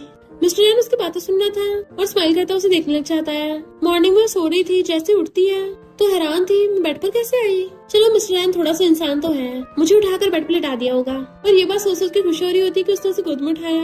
लोग ब्रेकफास्ट कर रहे थे तो वो उठ के आती है और कुछ बोलने वाली थी कि कल रात तुमने मुझे इतने में आंटी छेंग अपनी पीठ पकड़ती हुई आती है। मैडम आप कल रात नीचे सो गई थी, मैं इतनी बुढ़ी हूँ, बड़ी मुश्किल से आपको उठाकर बेड पर लेटाया। अगर मैं गिर जाती मेरी कमर टूट जाती।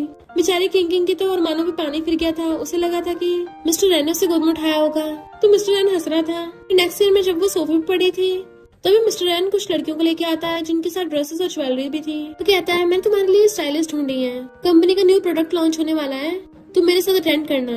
और उसके रिप्लाई करने का वेट करने से पहले चला जाता है। वो कहती है थैंक यू आप लोगों का। तो स्टाइलिस्ट कहती है मिस्टर एन ने स्पेशली तुम्हारे लिए ड्रेस और ज्वेलरी बनवाई है, तो आकर पसंद कर लो। सिस्टम कहता है वाह कितनी ब्यूटीफुल ड्रेस है, तुम्हें बहुत अच्छी लगेगी।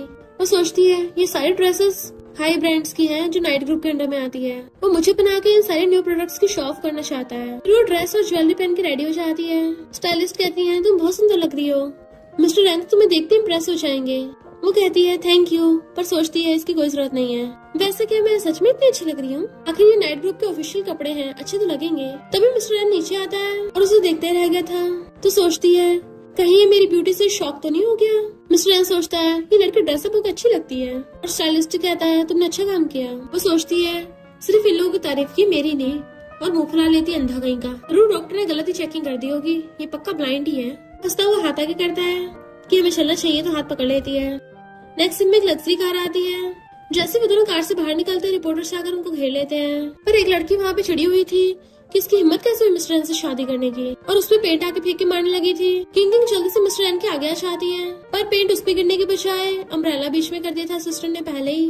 तो सोचती है ये असिस्टेंट तो बड़ा हैंडसम निकला, इतना बड़ा अम्ब्रेला कहाँ से निकाल लिया। और उस लड़की को आकर बॉडीगार्ड्स पकड़ लेते हैं। मिस्टर एन के तो बहुत बढ़िया काम किया असिस्टेंट, तुम्हारी सैलरी बढ़ेगी। पर वो लड़की चिल्ला रही थी तुम जैसी पुअर मिस्टर एन के लायक नहीं है। मिस्टर एन की तो बकवास बंद करो, खबरदार अगर किसी ने मेरी वाइफ को दोबारा टच करने की कोशिश भी की तो सोचती है यकीन नहीं हो रहा ये मुझे डिफेंड कर रहा है, कहीं ऐसा तो नहीं है ये अपना दिमाग हॉस्पिटल में रखाया हो और जब इसे इसका दिमाग मिल जाए तो वापस आकर मुझे रिपेयर करने को बोले। उसकी बातें सुनते हैं मिस्टर एन गुस्से से चला जाता अंदर। रात में वो टी लेके आती सोचती है पता नहीं आजकल कुछ अजीब हो रहा है, क्या ये उस वजह से तो नहीं है ये एलिवेटर में उस दिन बेहोश हो गया था। और पूछती है क्या तुम्हें एलिवेटर का उस दिन वाला सीन याद है। वो कहता तुम्हारा मतलब बेहोश होने से पहले का, मुझे याद है कि। तो सोचती है प्लीज ऐसे कुछ भी याद ना हो।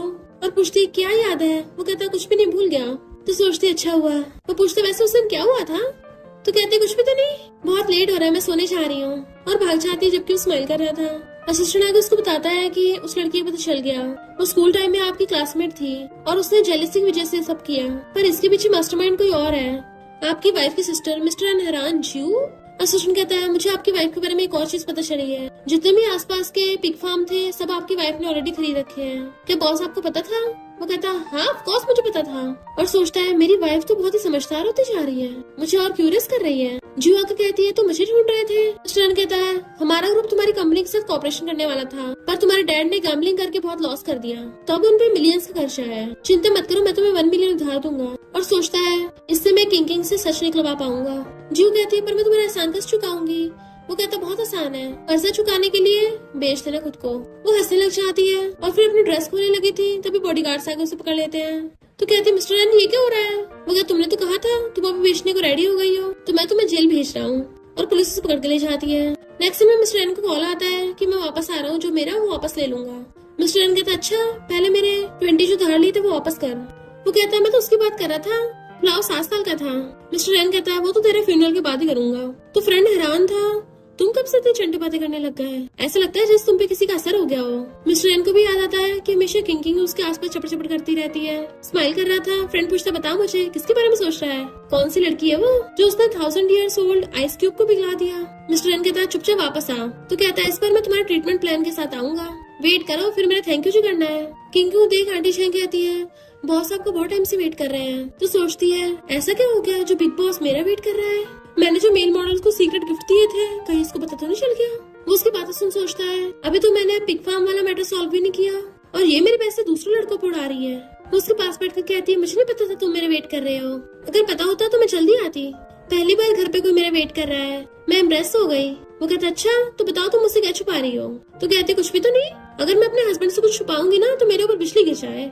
तभी बिजली कड़कती है तो सोचती है गॉड मैं तो मजाक कर रही थी, सीरियस मत हो जाया करो। वो कहता बहुत लेट हो गया, जाकर सो जाओ। उठ के जाने लगा था तो सोचती है ये डेविड मैं इसलिए इतना वेट कर रहा था ताकि मुझे फ्लोर पे सुला सके। अब तो मैं अपने बेड को मिस करने लगी हूँ। रात में वो जैसे रूम में आता है तो देखता है वो पहले अपना नीचे बिस्तर बिछा रही है। तो कहता है आज तुम बेड पे सो सकती हो। वो कहते सच में और उछल के बेड पे चढ़ के लेट जाती है। मिस्टर रैन भी उसके साथ लेटने लगा था तो हैरान तुम ही हो तो सो रहे हो, तुमने तो कहा था तुम्हें अकेला सोना पसंद है। मिस्टर रैन कहता हम कपल हैं, अभी न कभी तो हमें साथ सोने की आदत डालनी पड़ेगी। उसके क्लोजअप पूछता है क्यों तुम्हें नहीं सुना। तो कहती है नहीं तो तुम मेरे साथ बेड शेयर करना चाहते हो। मैं तो बहुत ज्यादा खुश हूँ, पर रियल में उसे गुस्सा आ रहा था। ठीक है सो जाओ, अगर कुछ हुआ ना तो मुझे मत कहना। और साइड होकर लेट जाती है तो सोचता है आखिर इस लड़की के दिमाग में क्या चलता रहता है। अपने ग्लासेस निकाल के रख के लाइट बंद कर देता है। रात में सोते सोते उसके ऊपर अपना एक हाथ और एक पैर रख लेती है। मिस्टर रैन उसे सीधा करके लिटाता है और सही से कवर कर देता है, बट वो फिर से एक हाथ और पैर उसके ऊपर रख लेती है। मिस्टर रैन उसे बार बार ठीक कर रहा था बट वो बार बार ऐसे कर रही थी तो उसका हाथ पकड़ लेता है और कहता है अगर तुम ऐसे करती तो मैं आगे कंट्रोल नहीं कर पाऊंगा। पर वो नींद में कहती है वाओ ये मेल मॉडल कितना हैंडसम है, मुझे पसंद है ऐसे किस करना है। और उसकी मुंडी पकड़ के उसे किस करने लगती है। मॉर्निंग में उठ के आती है, ब्रेकफास्ट करने लगी थी और पूछती है आंटी चैंग आपको क्या हुआ। आंटी चैंग कहती कल रात आप अपने हस्बैंड के साथ सोई होंगी, क्या कुछ अजीब हुआ था। वो कहते नहीं तो मैं तो कल रात बढ़िया सोई। सोचती है कि सुपर हैंडसम गाय को किस करने का सपना भी आया था। आंटी चैंग कहती बड़ी अच्छी बात है, कल रात से बॉस को कोल्ड हो गया है। जब वो मॉर्निंग में उठ के आए तो उनका फेस पूरा रेड हो रहा था। मैं तो बोल रही थी अपना टेम्परेचर चेक कर लो, बट वो इतनी जल्दी भाग गए। वो हैरान क्या मिस्टर रैन बीमार है। आंटी चैंग कहती है ये तो बहुत इम्पॉसिबल है। तो सोचती है लगता है गॉड ने मेरी प्रेयर सुनी ली, मुझे रिच बना रहे हैं। और कहती है आंटी चैंग आप चिंता मत करो, मैं कंपनी जा रही हूँ अभी, मैं मिस्टर रैन को कुछ नहीं होने दूंगी। और सोचती है मैं अपनी प्रॉपर्टी को कुछ नहीं होने दूंगी। आंटी चैंग कहती है मैडम अपने हस्बैंड से कितना प्यार करती है। वो कंपनी में आती हुई सोचती है ये मेरी हो जाएगी, मैं तो बहुत एक्साइटेड हो रही हूँ। सिस्टम कहता है अभी तुम्हारी नाइट क्रूम में एंट्री अलाउ नहीं है। तो कहती है मैं कौन सा मिस्टर रैन से मिलने आई हूँ, मैं तो अपनी पर्सनैलिटी मेंटेन करने के लिए यहाँ पे आई हूँ, बाद में तो मुझे पिग फार्म जाना है। ऐसे अंदर आते रिसेप्शनिस्ट कहती है मैडम आप फाइनली आई गई, प्रेसिडेंट आपका वेट कर रहे हैं। वो हैरान मिस्टर रैन ने मुझे अंदर बुलाया है। और सोचती है और हैरान थी कहीं वो पोजेस तो नहीं हो गया। देन फिर अंदर जाने लगी थी, मैं कौन सा मॉन्स्टर डेमन से डरती हूँ जब मैं खुद डेविल के साथ रह रही हूँ। तो उसके ऑफिस में अंदर झांक के देखती है, चुपके चुपके आ रही थी। मिस्टर रैन कहता है आ गई तुम। सोचती है इसके सिर पे भी आंखें लगी है, इसे पता कैसे चल जाता है। इसका मतलब काम करने का नाटक कर रहा था, सीक्रेटली मेरा वेट कर रहा था। और कहती तुम्हें कैसे पता मेरे आने का, टेलीपैथी से। वो कहता सीसीटीवी लगे हैं। तो सोचती जैसे की प्रेसिडेंट से एक्सपेक्ट किया जाएगा, इसका ऑफिस बिल्कुल कूल और अलूफ स्टाइल का। और कहती है आंटी चैंग ने बोला तुम्हारी तबीयत सुबह ठीक नहीं थी तो मुझे चिंता हो रही थी, तुम बिना ब्रेकफास्ट के आ गए, तुम ठीक तो हो ना, क्या तुम्हें कहीं अनकंफर्टेबल फील हो रहा है। वो कहता मैं ठीक हूँ। तो कहती फिर ठीक है मैं तुम्हारे काम में डिस्टर्ब नहीं करूंगी। और जाने लगी थी तो कहते रुको तुम्हारे फार्म बिजनेस कैसे चल रहा है। तो कहती है ठीक है। और सोचती है अरे नहीं ये मेरा आधा बिजनेस ले लेगा, भले वो हमारी मैरिटल प्रॉपर्टी है पर मैंने वो मेहनत से कमाई है। मिस्टर रैन स्माइल करता कहता है क्या तुम हमारे नाइट ग्रुप के साथ कोऑपरेट करना चाहती हो। हमारे नाइट ग्रुप के होटल्स को फ्यूचर में पॉक की सप्लाई की जरूरत पड़ेगी तो हम तुम्हें डबल प्राइस देंगे। वो खुश होने लगती है डबल प्राइस यानी पैसे पैसा। हाथ पकड़ लेती है हैप्पी कोऑपरेशन जेंटलमैन। और फिर कहती तुम्हें पूछना नहीं मैंने ये सब कैसे किया। तो कहता है हमें अपने पार्टनर की प्राइवेसी की रिस्पेक्ट करनी चाहिए। तो खुश होती और सोचती है मुझे लगा था शादी से पहले वो मेरे हिडन एसेट्स है तो मुझे बांटने नहीं पड़ेंगे। मॉर्निंग में उठ के आती है तो वहाँ पे एक लड़का बैठा था जो कहता है डोमिनिक प्रेसिडेंट का डॉक्टर फ्रेंड, मैं हूँ डॉक्टर फेंग। तो सोचती है इस प्रिटी बॉय ने मेरी लाइन चुरा ली, वैसे डॉक्टर हमारे घर पे क्यों आया है, कहीं मिस्टर रैन बीमार तो नहीं हो गया। वो कहता है ये हमारा रूटीन चेकअप करने आया है। तो वो हैरान हमारा। डॉक्टर फेंग कहता हाँ तुम भी आओ। तो भाग कर आकर मिस्टर रैन से कहती है मैं एकदम ठीक हूँ, तुम बस अपना चेकअप करा लो। और सोचती ताकि जल्दी पता चले इसे कौन सी बीमारी है और मुझे प्रॉपर्टी कब मिलेगी। डॉक्टर फेंग सोचता है ये लड़की तो बहुत बोरिंग है, मिस्टर रैन को बिल्कुल इसमें इंटरेस्ट नहीं होगा। मिस्टर रैन कहता ज्यादा टाइम नहीं लगेगा, तुम्हारे चेकअप के बाद मुझे तसल्ली मिलेगी। डॉक्टर फेंग हैरान था तुम एकदम बदल गए हो, दोनों एक साथ कहते टाइम बहुत प्रीशियस है, जल्दी चेकअप करो। फिर डॉक्टर चेकअप के लिए आता है तो पूछता है कि मेरे बॉडी के टॉक्सिन्स का कोई सोल्यूशन मिला। डॉक्टर फैंग कहता है मैं फॉरेन में इतने सालों से था ताकि मैं तुम्हें डिटॉक्सिफाई कराने में हेल्प कर सकूं, पर पहले तुम ऐसे नहीं थे, पहले तुम हमेशा किस्मत पे छोड़ देते थे, अब अचानक तो बदल कैसे गए। मिस्टर एन कहता है क्योंकि मैं नहीं चाहता जल्दी से उसको प्रॉपर्टी मिले। फैंग कहता है पता नहीं ऐसा क्या हो गया, जरूर वो सुंदर वाली लड़की की वजह से हुआ है, वो काफी हद तक जाओजी जैसी दिखती है ना। मुझे पता तुम क्या सोच रहे हो, पर वो है और जाओजी जाओजी है। मिस्टर एन कहता है पिछले 2 सालों मैंने जाओजी के बारे में एक बार भी नहीं सोचा, मुझे पता दोनों अलग हैं और मुझे सिर्फ अब किंकिंग पसंद है। इधर तभी किंकिंग छींकती है कि कौन मुझे गालियां दे रहा है, क्योंकि उसे बार बार छींक आ रही थी। लगता है कोई मेरे बारे में सोच रहा है या फिर गोल्ड हो गया। इतने में आंटी चैंग बताती है कि आपके हस्बैंड का 2 दिन में बर्थडे है, तो आपके क्या प्लान्स हैं, पिछले साल जैसे सेम है। कहती हाँ सेम पिछले साल जैसा वाला कर लो। आंटी चैंग कहती है पर आपको तो उनके लिए गिफ्ट प्रिपेयर करना होगा ना। तो कहती हाँ करना तो होगा। फैंग कहता है ऐसा लग रहा है जैसे मैं किसी मिररिंग सीईओ के नॉवल में हूँ और मेन लीड अपने इमोशनल टॉपिक के बारे में मुझसे बात कर रहा है। मिस्टर एन अगर तुम ऐसे करते ना तुम्हें बर्थडे गिफ्ट मिलेगा। मिस्टर एन कहता है वैसे भी किसी तुम्हारा बर्थडे गिफ्ट चाहिए। नेक्स्ट दिन में मार्केट आई हुई होती है तो मुझे अपने गॉड ऑफ वेल्थ के लिए एक अच्छे से गिफ्ट चूज करना होगा। तभी सिस्टम उसको अलर्ट करता है कि यहाँ पे बुक ट्रैवलिंग पर्सन है। वो इधर उधर देखने लग जाती है आखिर कौन है वो। सिस्टम कहता हो सकता है उसकी पोजीशन का मैं सही से पता नहीं लगा पा रहा। तो कहती कोई बात नहीं, वो बुक ट्रैवलर खुद ही मेरे पास आएगा और एक स्टैचू चूज कर लेती है। जैसे वो खरीद के लेके जाती है वो शॉपकीपर हंस रहा था। इधर ही सब लोग चीयर्स कर ड्रिंक करते हैं और मिस्टर एन को बड़े विश कर रहे थे। वो कहता बताओ तुमने मेरे लिए कौन सा सरप्राइज रखा है। वो उसे गिफ्ट देती है ये मैंने तुम्हारे लिए बनाया है। जैसे वो खोलने लगा था तियान कहता मुझे भी देखना है और देखते उस गिफ्ट पे मिस्टर एन का फेस बना हुआ है। तो कहती है तुम्हारे जैसा दिख रहा है ना, और सोचती है मैंने इतनी मेहनत से बनाया है, ये तो कोई रिएक्शन भी नहीं दे रहा। वो कहता हाँ अच्छा लगा। फैंग देखने लगा था बट वो जल्दी से कवर कर देता है। फैंग वाज लाइक मुझे देखने भी नहीं दिया और तियान से पूछता है तुम बताओ तुम्हारी आंटी ने क्या गिफ्ट दिया तुम्हारे अंकल को। वो कहता मुझे नहीं पता, मैं अभी अंधा हो गया था थोड़ा टाइम के लिए। वो चीज के लिए ड्रिंक करते तो कहती है ये वाइन तो बहुत टेस्टी है, रिचेस्ट लोगों की वाइन ही डिफरेंट होती है, अब मैं ये वाली बहुत सारी वाइन पीऊंगी। पर पी कर वो टल्ली हो जाती है। मिस्टर एन सोफे पे लेटाता है तुम टल्ली तो नहीं हुई हो ना। तो कहती थोड़ी सी मुझे कुछ असर नहीं हुआ। उसे पकड़ने लग जाती है तुम में से बड़ी अच्छी खुशबू आ रही है। वो कहता तुम्हें पसंद आई तो हाँ करती है। उसके क्लोज होने लगी थी तो वो भी क्लोज होकर उसे किस करने वाला होता है बट वो उसके ऊपर ढह जाती है और बड़बड़ा रही थी कि मुझे वाइन के साथ वो वाली डिश पसंद है। वो स्माइल कर रहा था। मॉर्निंग में आंटी चैंग उसे कहती है बॉस आप और आपकी वाइफ रात में आपको थोड़ा एक्टिव होना पड़ेगा, तो साल के एंड तक घर में एक छोटा सा बेबी खेलता हुआ मिलेगा। इधर शॉपकीपर हंस रहा था कि वो डॉल मिस्टर एन के पास ही पहुंच गई जैसा हम चाहते थे और हमने उस डॉल के अंदर बॉम्ब लगा रखा है। जब ब्लास्ट होगा तो पूरी जनरेशन ही खत्म हो जाएगी उनकी और हम यहाँ पे राज करेंगे। मिस्टर एन उस डॉल को लेता हुआ जा रहा था जिसपे किंकिंग ने उसका फेस बना दिया होता है। उसे देख के हंस रहा होता है। तभी अचानक से कार के ब्रेक लगते हैं क्योंकि वहाँ पे नीचे कीलें पड़ी थी। असिस्टेंट कहता बॉस लगता है कार का टायर फट गया और फिर असिस्टेंट उतर के देखने लगा था। पर तभी वहाँ पर गुंडे आ जाते हैं कि हमारी बात मानो तभी तुम्हारी जान को थोड़ा बच सकते हैं।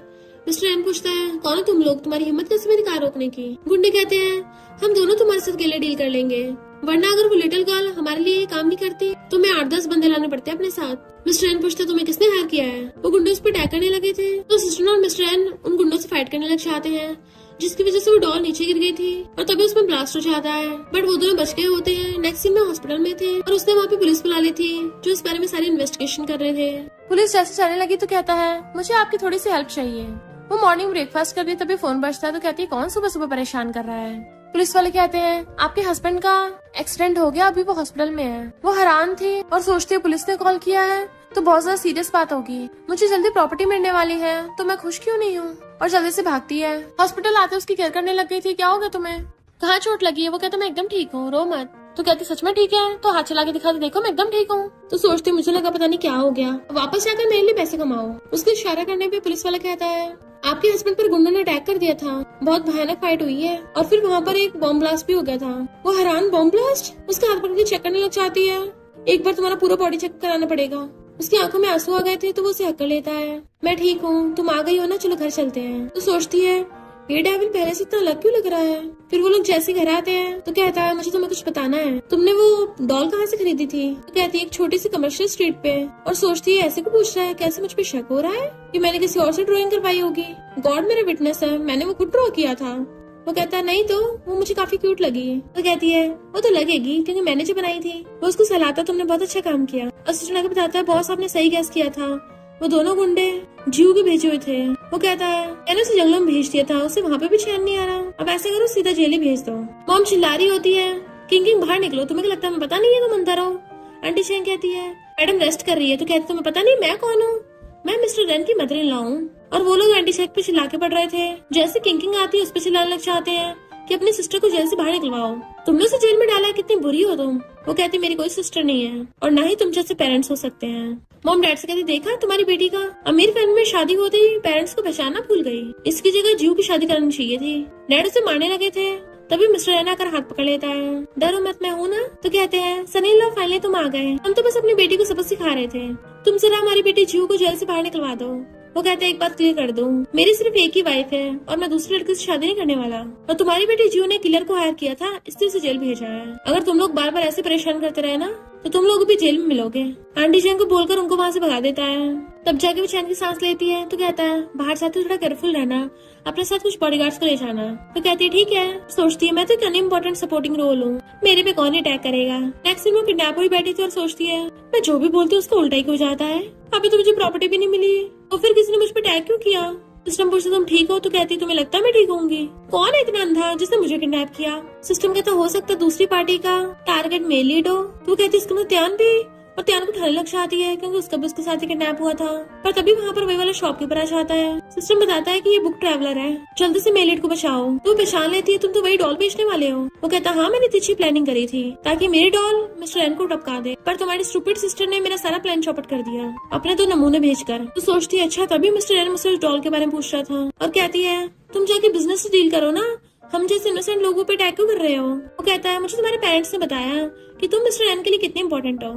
मैं तो खुद इनोसेंट लोगों को कुछ नहीं कहता, पर मिस्टर एन से छुटकारा पाने के लिए तुम सबसे छुटकारा पाना पड़ेगा। वो कहती रुको, ये बच्चा पूरी नॉवल वर्ल्ड का हीरो है, ये हक के गॉड का बेटा है, अगर तुमने इसको हर्ट करने का सोचा भी ना तो गॉड तुम्हें छोड़ेगा नहीं। वो कहता मुझे बेवकूफ बना रही हो, अभी मुझे मिशन मिला है मिस्टर एन को टपकाने के लिए। उस पर चाकू मारने लगा था। सोचती है अगर मैं जिंदा रही तो मैंने जो कुछ सहा है ना इसके लिए मुझे डबल प्रॉपर्टी मिलनी चाहिए। पर तभी वो गुंडा भड़क जाता है। गुंडा कहता है ये एक्सीडेंट था, अब दोबारा नहीं गिरूंगा। जैसे बार बार उस पर अटैक करने वाला होता है, बार बार भुड़क रहा था, कभी बॉटल पैर में आ रही थी, कभी पूरा पोलियो उसके ऊपर गिर जाता है। सोचती अच्छा मेरे पास मेल लीड का ऑरा है, मैंने कहा था मुझ पे अटैक करो ही मत, पर यकीन नहीं करा। नॉर्मल वर्ल्ड में कभी मेल लीड को कुछ नहीं होता। और जल्दी से अपनी रस्सी खोल के त्यान को बिछाने लग जाती है। त्यान जल्दी उठो। त्यान कहता है ये बेड तो बहुत हार्ड है, क्या तुमने मेरी पीठ पीछे मेरा गद्दा बदल दिया था। तो कहती है अच्छा तुम्हें कुछ नहीं हुआ, अब जल्दी उठो तुम्हारे लिए 3 गद्दे और लगा दूंगी। वो कहता तुम स्मार्ट हो। उसके आइस बंद हो जाती है तो चिंता करने लग जाती है इसको क्या हो गया। सिस्टम को बुलाने लग गई थी। सिस्टम कहता है इसको नींद की दवा दी गई है जिसकी वजह से सो गया है, थोड़ा टाइम में ठीक हो जाएगा। वो पूछती है और इस गुंडे को क्या इसको हमें पुलिस स्टेशन भेजना पड़ेगा। नहीं वहाँ पर मिस्टर एन अपने बॉडीगार्ड्स के साथ आ जाता है। उसकी चिंता करने लगा था। कहती मैं ठीक हूँ, अभी ध्यान को देखो, इसे जल्दी हॉस्पिटल लेके चलते हैं, सो रहा है। जैसे उसको उठाने वाले थे गुंडा चाकू उठाकर उस पर अटैक करने आता है, बट मिस्टर एन हाथ से चाकू रोक देता है और उस गुंडे को असिस्टेंट और बॉडीगार्ड्स पकड़ लेते हैं। उसके हाथ की चोट देखती है और सोचती है ये बॉडीगार्ड्स यूजलेस है क्या, इनके प्रेसिडेंट को चोट लग गई, इन सबको तो फायर करना चाहिए। वो कहता कोई बात नहीं, छोटी सी चोट है। गुंडा कहता पर मेरे चाकू पे पॉइजन लगा था, अब ये जाकर तुम्हारी बॉडी के टॉक्सिन से मिल जाएंगे, तुम गए काम से। पागलों की तरह हंस रहा था पर बॉडीगार्ड से पकड़ के ले जाते हैं। वो पूछती कौन सी टॉक्सिन्स। तो कहता उसकी बकवास मत सुनो और उसके ऊपर ढह जाता है। वो जल्दी से उसको हॉस्पिटल लेके भागती है कि तुम्हें कुछ नहीं होगा, मुझे डराओ मत, ये तो बस छोटी सी चोट है ना। फिर उसको सर्जरी होती है। डॉक्टर कहता है उसकी बॉडी के टॉक्सिन्स ट्रिगर हो गए थे, इतने टाइम से मैं उसकी बॉडी के टॉक्सिन्स को डिटॉक्सिफाई करने की कोशिश कर रहा था, तो शुगर इतना सीरियस नहीं हुआ। वो पूछती है कौन सा पॉइजन इतना पावरफुल है। डॉक्टर फैंग कहता है बहुत लंबी कहानी है। तो कहती है शॉर्ट में बताओ। फिर डॉक्टर फैंग बताता है कि की फैमिली के साइड ब्रांच वालों ने ओल्डमैन से पावर लेने के लिए उसको पॉइजन दे दिया था। मिस्टर एन ने सबको जेल भेज दिया है, बट उस पॉइजन की वजह से उनके जेनेटिक कोड में पॉइजन चला गया और मैं इतने सालों से इसके एंटीडोट ढूंढने में रिसर्च कर रहा था। पूछते कुछ सोल्यूशन मिला।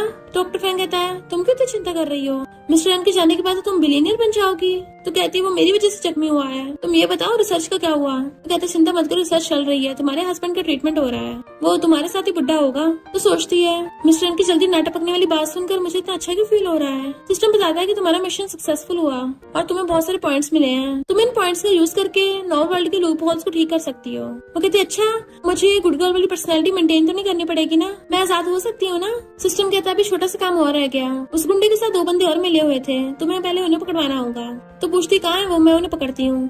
सिस्टम कहता है लोगों का मिशन मिस्टर एन को मारना है, तो वो खुद ही आएंगे। तो कहती ठीक है तभी पकड़ लूंगी। इधर ये गुंडे फोन मिला रहे थे कि अब हमें कुछ करना होगा। आंटी चैन खुश होती है अच्छा हो तुम्हारी बीमारी ठीक हो गई, अब मुझे तुम दोनों कपल की ज्यादा चिंता नहीं करनी पड़ेगी। मिस्टर एन सोचता है अब किंग को सच में मेरी परवाह होने लग गई है और उसका हाथ पकड़ लेता है तुम मेरी सेवियर हो। वो सोचती है इसका क्या मतलब है लाइफ सेवर, कहीं अपने आप को मुझे तो नहीं सौंपने वाला। फिर वो बेड पे सोने के लिए आती है और सोचती है वैसे तो हम कितनी बार साथ में सोए हैं, पर आज कुछ अजीब क्यों लग रहा है। नहीं मैं गेस्ट रूम में सो जाती हूँ। जैसे जाने लगी थी वो उसे पीछे से हक्का लेता है कि कहीं मत जाओ। तो कहती है जेंटलमैन। वो कहता है मुझे ऐसे मत बोलो, मुझे सुनना पसंद नहीं है। तो सोचती है इसको क्या अचानक हो गया, कहीं इस पे भूत का साया तो नहीं हो गया। उसे सूंघने लग जाती है। तुमने क्या ड्रिंक किया है? वो कहता थोड़ा सा। तो कहती तुम तो हजारों का पी के भी टल्ली नहीं होते। बट वो उसे हक लेता है, मुझे छोड़ के मत जाओ। तो कहती है प्लीज ऐसे बातें मत करो। और सोचती पता चला अगले दिन तुमने मुझे टपका दिया। वो कहता बिल्कुल ऐसा नहीं होगा, मैं तो तुम्हें बहुत पसंद करता हूँ। तो वो हैरान थी, इसी के मेरी मन की बातें सुनाई दे रही है। कहता हाँ मैं तुम्हारे मन की बातें सुन सकता हूँ। तो कहती है मिस्टर एन तुम मजाक कर रहे हो ना? वो कहता नहीं तो मैं सच में सुन सकता हूँ। मुझे पता चल गया तुम किस तरह के इंसान हो और मुझे तुम पसंद हो। क्या तुम मुझे पसंद नहीं करती? कि मैंने कुछ गलत बोला? वो कहती लगता तुम अभी होश में नहीं हो, क्या बोल रहे हो? वो कहता मैं पूरे होश में हूँ और पता भी है क्या कर रहा हूँ। मैं तुम्हें बहुत से लव करता हूँ, मुझे एक्सेप्ट कर लो। और उसे किस करने लगता है। तो वो एकदम हैरान थी। मॉर्निंग में वो दोनों ब्रेकफास्ट कर रहे थे, तभी सिस्टर ने आकर कुछ कहने लगा था, पर किंग को देख के रुक जाता है। वो कहता कोई बात नहीं, बोलो, मेरी वाइफ ही तो है यहाँ पर। और सिस्टर कहता है जाओ जी की डेथ एनिवर्सरी है, तो उसे लेके चलने लगा। तो सोचती है इसकी व्हाइट मूनलाइट की डेथ एनिवर्सरी में मुझे क्यों लेके जा रहा है। मिस्टर एन कहता है जाओ जी मेरी सेवियर थी, तो तुम गलत मत समझना। तो कहती मैं क्यों गलत समझूंगी, वो मेरी भी तो प्रोटेक्टर है। तो सिर्फ तुम्हारी नहीं मेरी भी व्हाइट मूनलाइट हुई। तो सिस्टम कहता है क्या तुम ऐसे सोचती रहोगी इसके सामने? तो कहती है अब मुझे पूरी आजादी है बोलने की, मैं अपनी झूठी पर्सनालिटी की दिखावा करते करते थक गई हूँ। इससे अच्छा है सीधे सीधे बात करो। तभी वो दो गुंडे अटैक करने के लिए चाहते हैं कि हम तुम्हारा यहीं पे वेट कर रहे थे तुम्हें टपकाने के लिए। पर वो दोनों हंस रहे थे क्योंकि उन दोनों को पहले से पता था वो आएंगे। बॉडीगार्ड्स आकर उन पे गन तान देते हैं, पर वो गुंडा चिल्लाता है, सिस्टम बताता है उसके पास बॉम्ब है। किंग जल्दी से उसके सामने आने लगी थी, पर डंडे से फिसल के वो नीचे बुड़क जाती है और उसका सिर टूट जाता है। पूछते क्या हुआ तुम्हें? तो कहती है इनके पास बॉम्ब है। तो बॉडीगार्ड उनसे बॉम्ब छीन लेते हैं, ये तो टॉय बॉम्ब है, और वो बेहोश हो जाती है। फिर हम नेक्स्ट सीन में देखते हैं जब वो बच्ची थी उसका सिर टूटा हुआ था। जैसे वो उठती है तो कहती है ये मैं कहाँ गई, मेरी आवाज बच्चों वाली कैसे हो गई है? तो सिस्टम उसको बताता है कि तुम्हारा सिर ठुक गया था जिसकी वजह से तुम बच नहीं पाई, और मैंने अपनी सारी एनर्जी का यूज करके तुम्हें रिवाइव कर लिया। सोचती मैं कितनी बेवकूफ हूँ, खुद को ठोक लिया। तुम कहते चिंता मत करो, मैं तुम्हें जल्दी ठीक कर दूंगा, पर तुम्हें तब तक यहीं पे रहना होगा। वो सोचती है ये मैं कहाँ हूँ, क्या ये वो जगह है जहाँ पे बुक ट्रैवलर रुकते हैं, या कितना अंधेरा है। इतने में एक बच्चा भागता हुआ आता है, तो उसे पहचान लेती है मिस्टर एन। वो बच्चा पूछता है तुम कौन हो, तुम्हें मेरा नाम कैसे पता? तो सोचती है अच्छा मैं मिस्टर एन के वाले टाइम में पहुंच गई जहाँ पे उसका किडनैप हुआ था। और कहती है कोई कोइंसिडेंस है, चलो मैं तुम्हारी सेवियर बन जाती हूँ। और झूठ बोल देती है मेरा नाम जाओजी है, मैं तुम्हें यहाँ पर बचाने आई हूँ। और उसका हाथ पकड़ उसे भगा के ले जाती है। गुंडे वहाँ से ढूंढते हुए आते हैं कि वो बच्चा दूर दूर भाग गया होगा, और भाग जाते हैं वहाँ से, जबकि उसने उसको बचा लिया था। मिस्टर एन कहता है मुझे भूख लगी है। तो कहती है मेरे पास एक प्लान है, और वो दोनों कॉर्न स्पून की खाते हैं। सिस्टम बताता है कि तुम्हारी एनर्जी रिस्टोर हो गई है, अब तुम्हें वापस आना पड़ेगा, और वहाँ से गायब हो जाती है। फिर यहाँ पता चलता है कि मिस्टर एन को बचपन में बचाने वाली कोई और नहीं किंग ही थी, यानी किंग ही साउजी है। इधर मिस्टर एन उसको हॉस्पिटल ले आया था, उसका ध्यान रख रहा होता है। सिस्टम उसे बताता है कि एक सीक्रेट है, उस टाइम तुम वहाँ से गायब हो गई थी और मिस्टर ने तुम्हें बहुत ढूंढा, इसलिए उसे लगा कि तुम टपक गई हो, और उसने वहीं पे तुम्हारी ग्रेव बनवा दी। सोचती इसका मतलब मिस्टर एन की व्हाइट मूनलाइट मैं ही हूँ। और उठ के कहती तुम ठीक तो हो ना, तुम्हें चोट नहीं लगी? पर वो उसे हकल लेता है, ये मेरी गलती है कि मैं तुम्हें पहचान नहीं पाया। साहू जी अच्छा हुआ जो तुमने मुझसे शादी की है। और आइस बंद कर लेती है वो, तो उसके क्लोज होने लगा था और पूछता है बेबी क्या मैं तुम्हें किस कर सकता हूँ? उसे गुस्सा आ जाता है कि अब भी पूछ रहा है, और उसकी मुंडी पकड़ के खुद ही किस करने लग जाती है। आखिर वो फाइनली एक दूसरे को लव करने लग गए। तियान गेट खोल के देखने लगा था, तो फैंग उसकी आइस कवर कर देता है कि बच्चों की देखने की चीज नहीं है। सिस्टम बताता है कि तुमने फाइनली मिशन कंप्लीट कर लिया, अब तुम्हें 10 बिलियंस मिल गए हैं, और मिस्टर एन के साथ अपनी पूरी लाइफ टाइम जी सकती हो। अब तुम सब फैमिली में खुश रहोगे। और इसी के साथ इस स्टोरी का एंड हो जाता है। अगर आपको ये स्टोरी पसंद आई हो तो लाइक शेयर और कमेंट करते जाना। तो बस थोड़ा सा इंतजार करना, फिर मिलेंगे न्यू स्टोरी में।